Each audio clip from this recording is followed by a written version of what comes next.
That's right. You see it.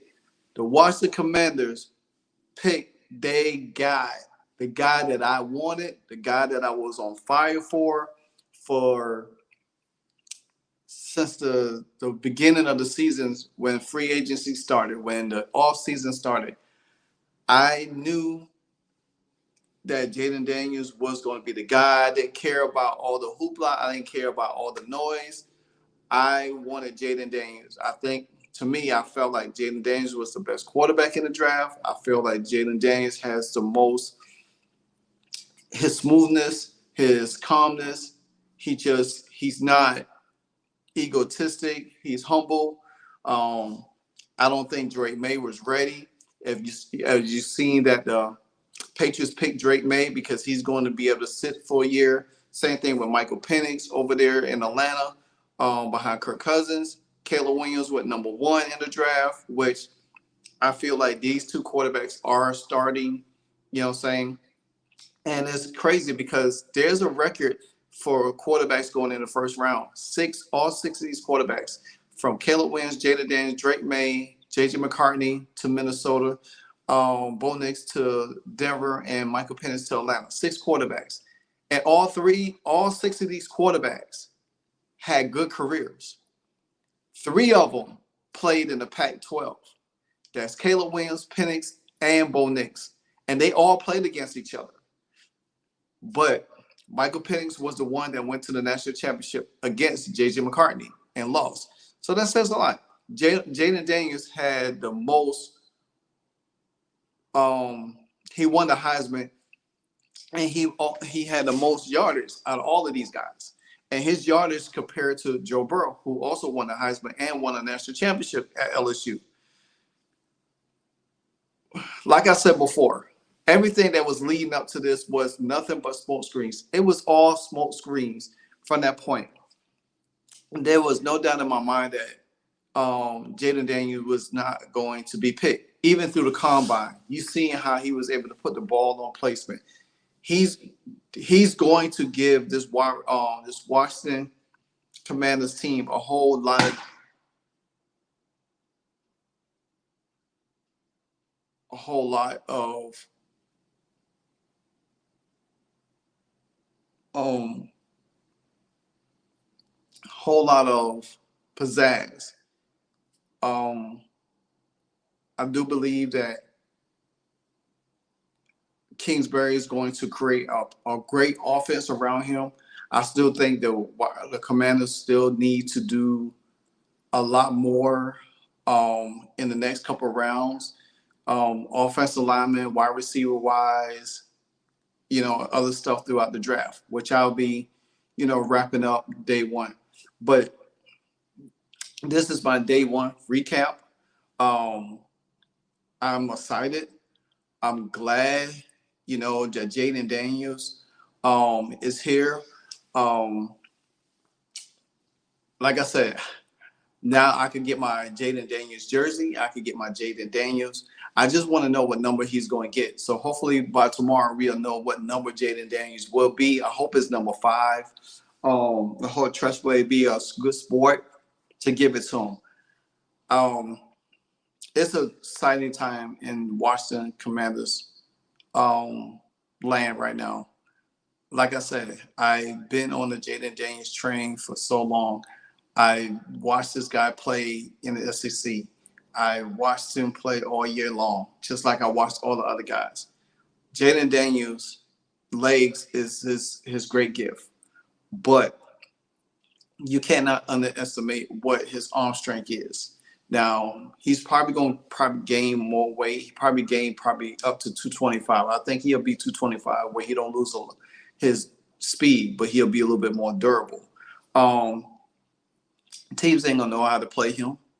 That's a good thing about it. I think the NFC has gotten a lot better, especially quarterback-wise, because you got young quarterbacks. You got Caleb.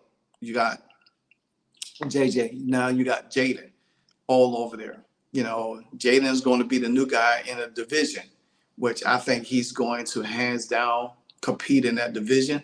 You got you're going to have Michael Penix down there competing against Baker Mayfield. So my thing is this here is that at the end of the day, the Washington Commanders could not mess up. And even Adam Peters said they knew who they wanted at quarterback from the standpoint all along. So I'm gonna let y'all listen to that because he was talking to Pat McAfee for that.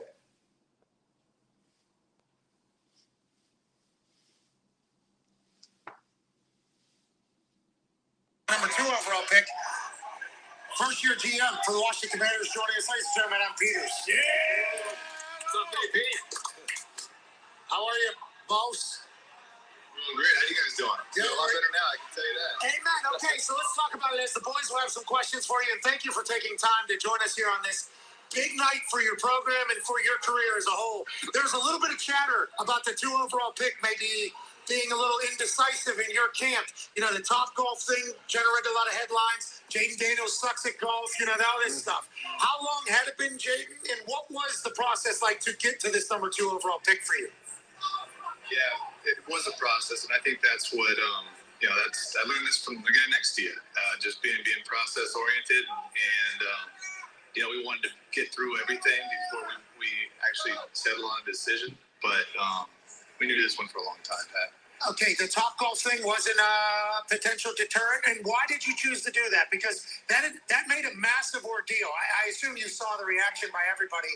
Then Bill came on the next day and was like, we used to do 12 guys at once. I mean, this is standard operating procedure. Why did you choose the top golf thing, and what did you learn from that about Jayden?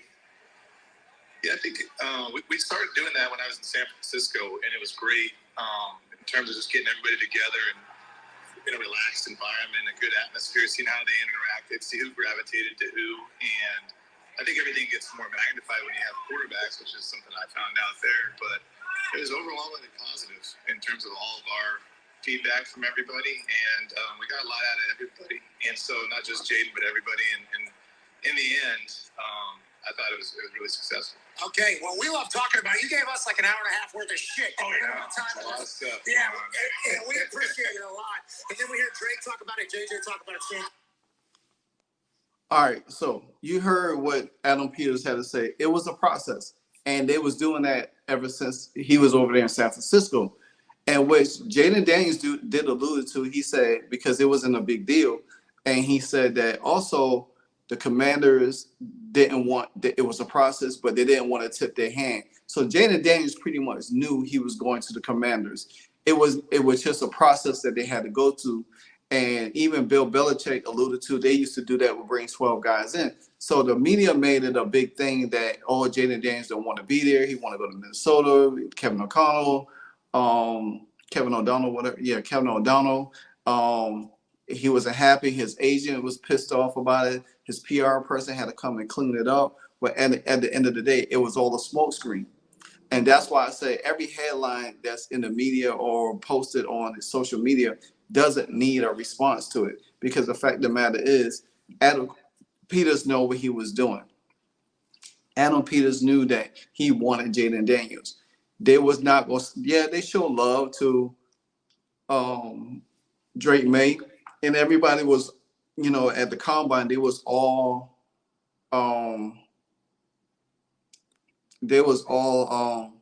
jumping up for joy, thinking like, oh, well, you know what, hey, boom, boom, boom, boom. The Washington is it's not going to get him. He's going to get Drake May. Oh, J.J. McCartney is talking. It was never that at the end of the day. It was never that. And like I said, Jayden Daniels knew he wanted it. Adam Peters, not Adam Peters, but Adam Scheffler, he kind of like tipped it a few weeks back. But at the end of the day, it goes to show that Washington has not had this excitement at quarterback since he has not had this excitement since RG3. And there's no way in the world that we could have passed on this guy. I don't think the buzz would have been as great as picking JJ McCartney or Drake May. even though Drake May's younger, he got a strong arm and everything like that. But he was never. I mean, you need instant boost. And I just feel like at the end of the day, it's going to be great for the Washington Commanders. Now we got our guy at quarterback at the helm. Now we need to build around him, and we need to build on some other pieces through this draft. The draft for the Commanders is far from over. We got 2 picks in the second round, 3 in the third, 2 in the fifth, and I think 1 in the sixth and seventh. So that'll give us what, 9. So we got 8 to go, 8 picks left. I think Washington is going to do some things. I think Washington is going to make some moves. I don't know if it's going to be here in the first round, as the first round is still going on. I think you got 4 more picks to go. So we'll see. But I do want to let y'all listen to Dan Orlovsky, because he does a great job breaking down Jayden Daniels' tape and everything like that. I just want the Commanders Nation to appreciate and be happy, and it was Jayden Daniels. I said this from the get-go. I said this on the streams. I said this through my videos, that I was Jayden Daniels all the way. There was no doubt in my mind there would have been somebody else. I knew I wanted my guy, Jayden Daniels. Welcome to the Washington Commanders, JD5, baby. The reason why since I started the process, Jayden was the best quarterback for me were 2 things. I thought he had the fastest eyes, and I thought that when you're covered in college, it's open in the NFL, it's the best ball placement. This is one of my favorite plays of any of these guys. Elite processing, so dummy cadence, he's trying to gather information.